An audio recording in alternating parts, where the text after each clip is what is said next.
സംസ്ഥാനത്ത് കനത്ത മഴ.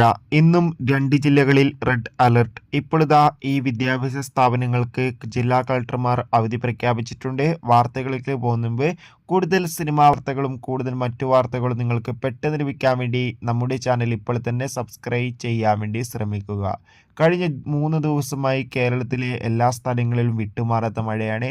അതിൽ ഏറ്റവും പ്രധാനപ്പെട്ടതാണ് കണ്ണൂർ, കാസർഗോഡ്. ഈ 2 ജില്ലകളിലും കഴിഞ്ഞ 2 ദിവസമായി റെഡ് അലർട്ടാണ് തുടരുന്നത്.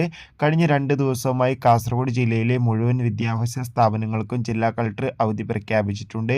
ഇന്നും കാസർഗോഡ് ജില്ലയിൽ അതിശക്തമായ മഴയ്ക്ക് സാധ്യതയുണ്ടെന്ന് കാലാവസ്ഥാ റിപ്പോർട്ട് അറിയിച്ചിട്ടുണ്ട്. അതോടുകൂടി ഈ കുട്ടനാടും അതിശക്തമായ മഴയാണ്. അതുകൊണ്ട് തന്നെ കുട്ടനാട് താലൂക്കിലെ മുഴുവൻ വിദ്യാഭ്യാസ സ്ഥാപനങ്ങൾക്ക് ഇന്ന് ജൂൺ 18-ാം തീയതിയും ജില്ലാ കളക്ടർ അവധി പ്രഖ്യാപിച്ചിട്ടുണ്ട്. അതോടുകൂടി തന്നെ കാസർഗോഡ് ദുരിതാശ്വാസ ക്യാമ്പുകൾ പ്രവർത്തിക്കുന്ന വിദ്യാഭ്യാസ സ്ഥാപനങ്ങൾക്കും അവധി പ്രഖ്യാപിച്ചിട്ടുണ്ട്. എന്തായാലും കൂടുതൽ അവധികൾ ഉടൻ തന്നെ പ്രഖ്യാപിക്കും. ആ ഒരു അപ്ഡേഷൻ അറിയാൻ വേണ്ടി നമുക്ക് കാത്തിരിക്കാം.